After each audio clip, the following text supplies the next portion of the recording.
listening to the Bluejay Breakdown.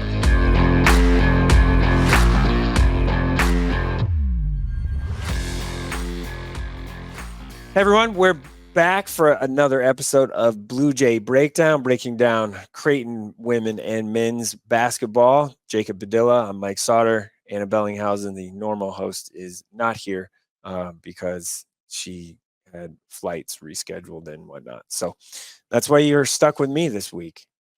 Oh, well, we'll get it done. Yeah. All right. Let's start with the women because they, I guess they had the exhibition game. We'll just do ladies first here.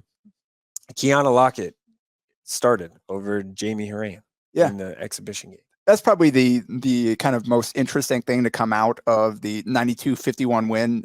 I mean, it's a Division II team in Southwest Minnesota State. It was kind of close early, and then they hit them with a 17-0 run, and that was ball game. But Kiani definitely was the story. So you've got 4 returning starters, basically. Jamie. You got Lauren Jensen and Molly Mogensen in the backcourt, and then Mallory Brake is kind of the utility defender, can play multiple positions, and then Morgan Molly, who is a flamethrower. So the question is, how are they going to replace Emma Ronsick, who transferred to play with her sister at Colorado State after a great Creighton career? And it's not easy to replace. No. She's a very good player, very unique player, kind of played a big role in helping their system go. So you're not going to be able to swap in somebody that can do the same things she did. So they're going with a different look. And Jamie Hurrdat started for them during their overseas tour. They played 3 games over there during the summer. And Jim Flanery said he liked Jamie did a great job. He's perfectly fine with that lineup. And we could potentially see that for stretches because Jamie, she's not tall, but she's got a bigger frame, able to kind of hold her ground inside. She can play post. Exactly. She can defend posts and then space on the other end. But he wanted to give Kiani a chance. She's been playing well. And what she does is, so Kiani's another point guard. So you put her out there with Mogensen and with Jensen. You basically got 3 point guards out there. And anybody can trigger the break and can initiate offense. And what she does is she allows you to take a little bit off Jensen's plate. And she doesn't have to take on quite the tough defensive assignment that she would have to normally with how the lineup used to be previously. Because Kiani, she's has a little bit of quickness in the backcourt. So you can have her go take on the toughest or the quickest perimeter player, have Mogensen take on the other guard, and then Lauren can maybe take a little bit easier matchup because they're going to need even more out of her offensively this season. She needs a little more of a break. And she certainly looked good in this one. 21 points. 8 of 12. Yeah. So that 17-0 run, it started with her basically right away, back a couple of threes, a bucket in there. So she sparked that thing herself, and she's just become a really well-rounded player. She came to the Creighton as more of a shooter and has morphed into just an all-around offensive scorer with her ability to run offense, to play off the ball, cut, drive to the basket at some really nice finishes. So that's kind of the thing there is Kiani takes some off Lauren's plate and allows her to kind of go do what she needs to do for this team. And Kiani herself, she played really well. I was really impressed. 7 assists and no turnovers. And basically 7 assists in the first half right away. She got 6 of them like right away, just bang, bang, bang, few of them for threes. Just moving the ball really well, getting setting her teammates up, getting them really good looks.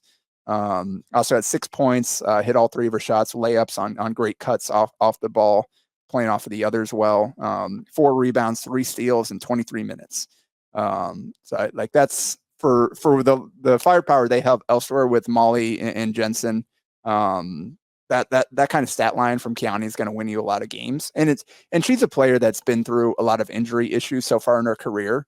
So to see her out there and looking confident and playing well, I'm happy for her sake. And Creighton's definitely going to need it. So, I mean, now you look ahead. Yeah, hey, they won, handily in this exhibition. Works against a D2 team that is a really small lineup, though. Right. Yes, and they're like Creighton's not the biggest team, but they like to be versatile, and that's just the type of players they recruit. What are they? What is Coach Flan crazy?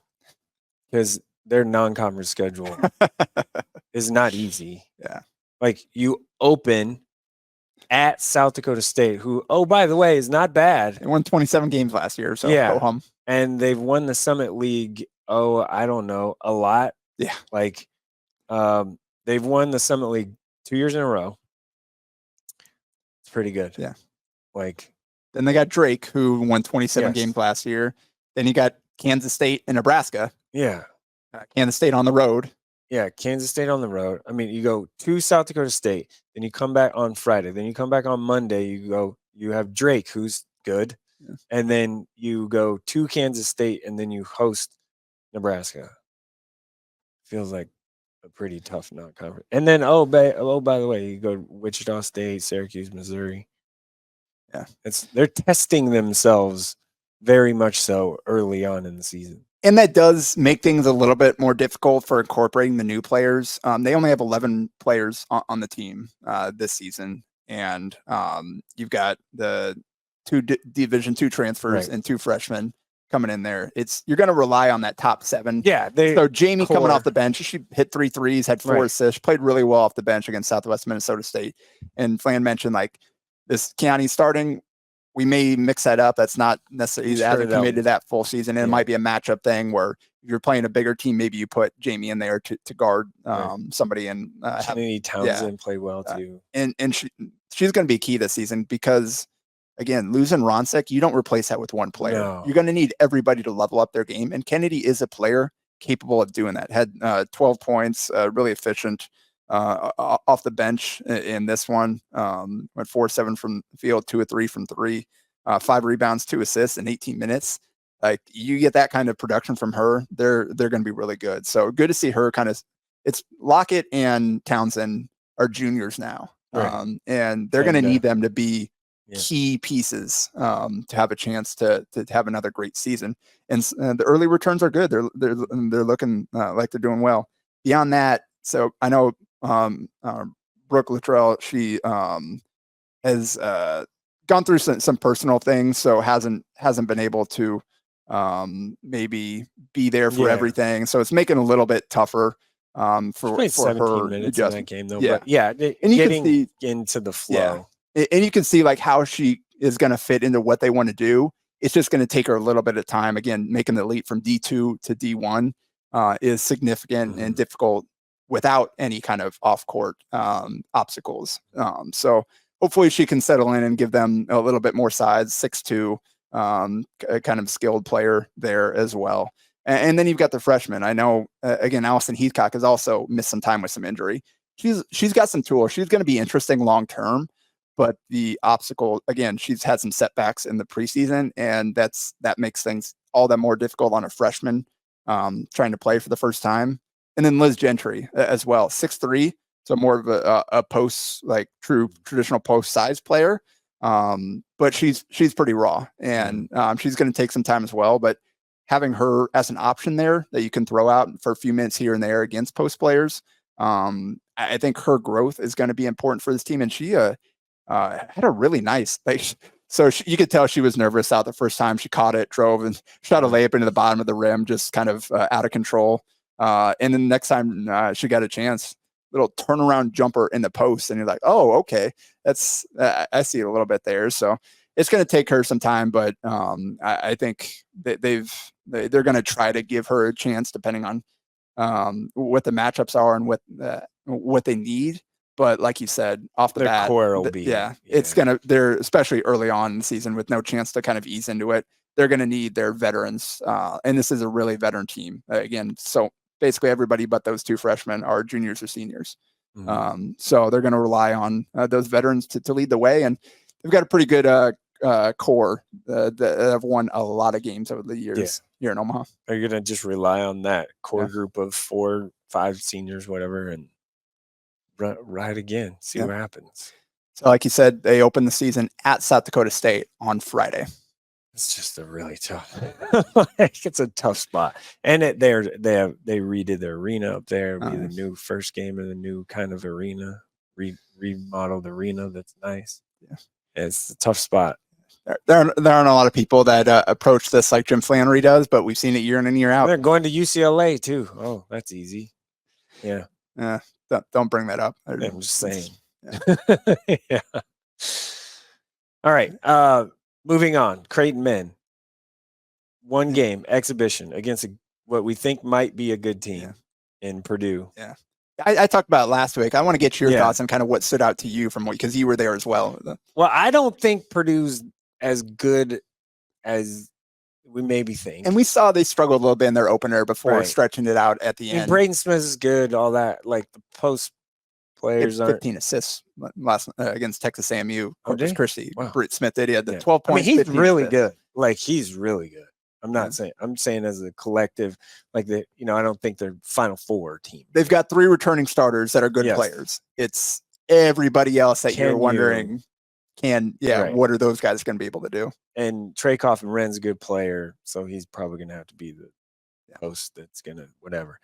I loved Pop Isaacs, like in what he was able to do. Yes. He's going to have to be the guy, right? In my opinion, of just create offense. Offense is going to have to probably go through him. Like he's going to have to be the guy that can break down the defense and get to the rim, and he's going to have to hit shots. And if he hits shots like he did 4 of 6 from 3, then look out. Well, and what we saw is just how well he and Ashworth played off of each other. They both played really well. They set each other up. And that's the thing is like the 2 combo guard backcourt. Yeah. Like, are they going to be on the court? You trust either one of them to, if you need to take a break, like one of them can sit. The other guy can run the offense. Yeah. And then they're kind of the point guard, I guess, if you will. Like, but they can score it enough and shoot it well enough. Jeremiah Neal probably needs to be a little better. They're going to need him to be better. And I asked Coach Mack about it, and I'm working on a story. Hopefully I can get it up before the opener. But he mentioned that Jemiah's kind of been maybe almost too unselfish. He only took 2 shots, didn't take a shot in the first half against Purdue. But like they're okay with that because he's been making good decisions, passing the ball and setting each other up. And he thinks as he gets more comfortable, then maybe we'll start to see him assert himself a little bit more offensively. But they need him on defense. Like that's number one. Like they'll have enough scoring whether he takes 10 shots or 4. Can he buy into that? Yeah. Being that kind of defensive stopper guy and learning how to do it within Creighton's system. Right. Like it's not just about just go out and guard your man. It's like there's certain ways, there's certain things they ask you to do, and he's got to be able to get the mental side of it down within Creighton's scouting report. Jason Green's versatility is certainly going to be a thing. And that will help. He played the 3, 4, and 5. Exactly.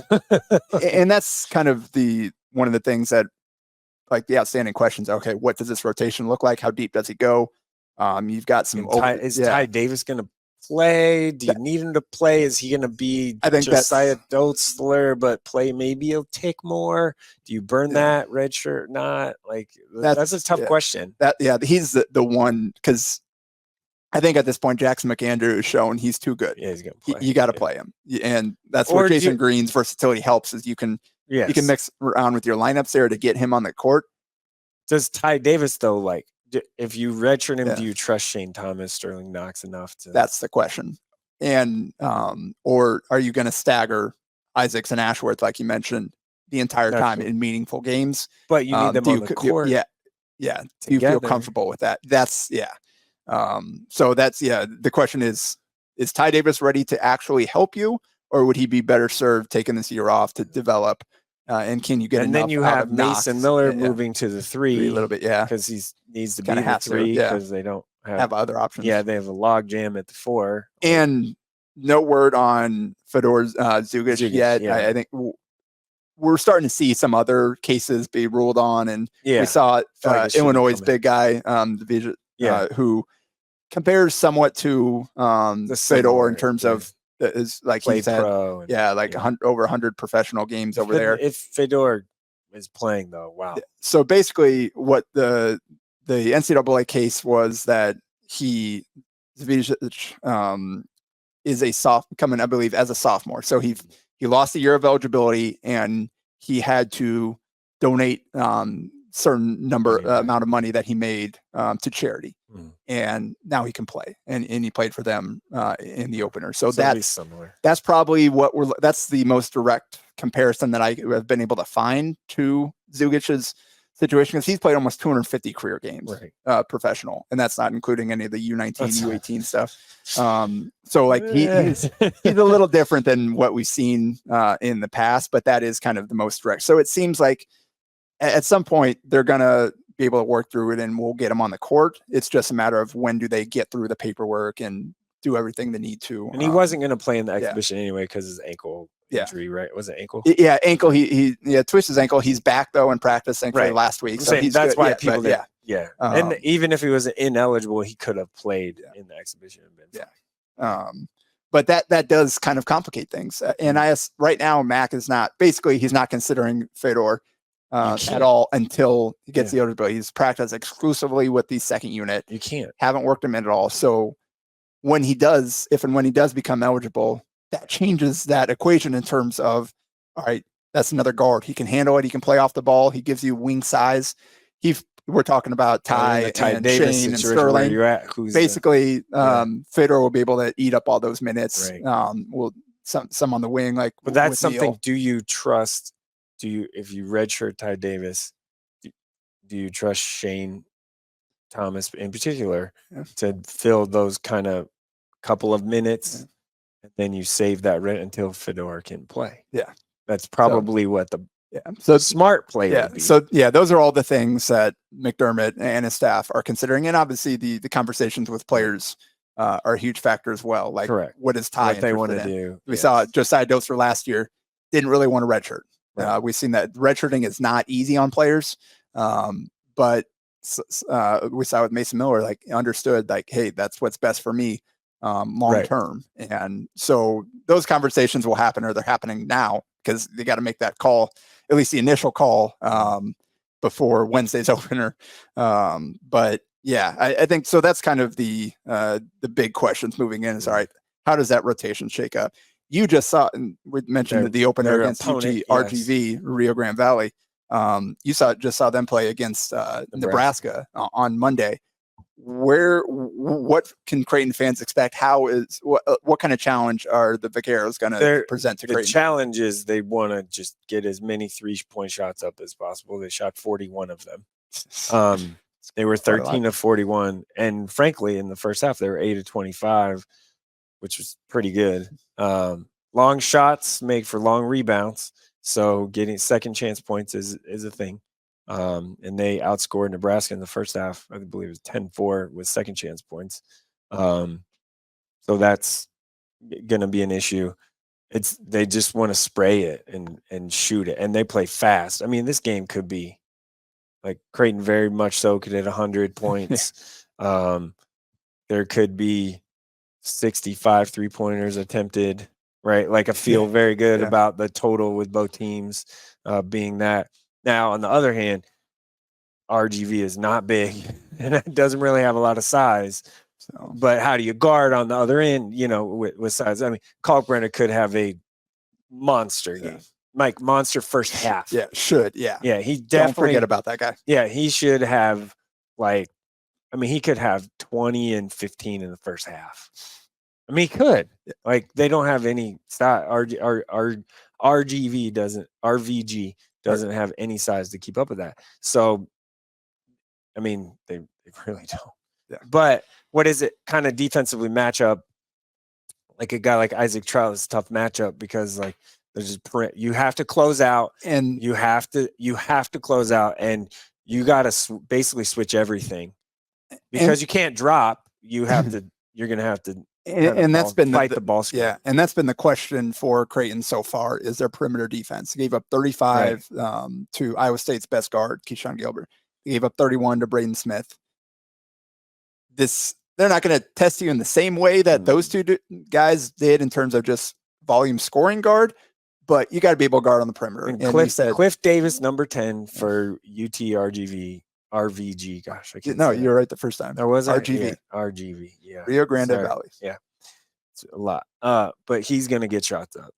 Like, he was 4 of 12 from 3, or 4 of 10 from 3, 4 of 12 in the game. So he's going to get his threes. Like, they are going to spray it and move fast. And they're pretty athletic, honestly. Like, they're a lot better than the 5-win team that they were last year. Way better. Like I think they're A new coach brought in new players. Yeah, from BYU, it's that Mark Pope. I mean, it is literally spray it and shoot it. KT Rainey, who was at DePaul, so Creighton has seen him before. Yeah. I mean, he was 5 of 13.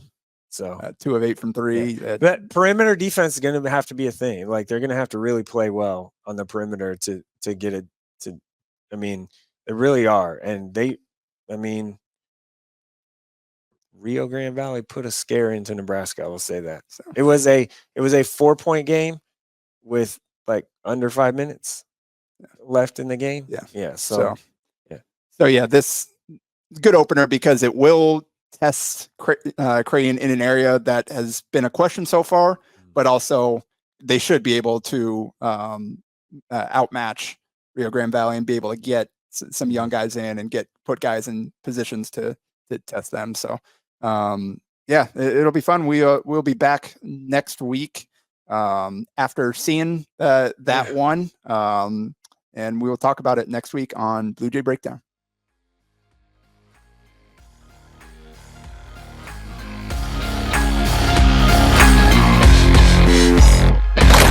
A Hurrdat Sports Network production.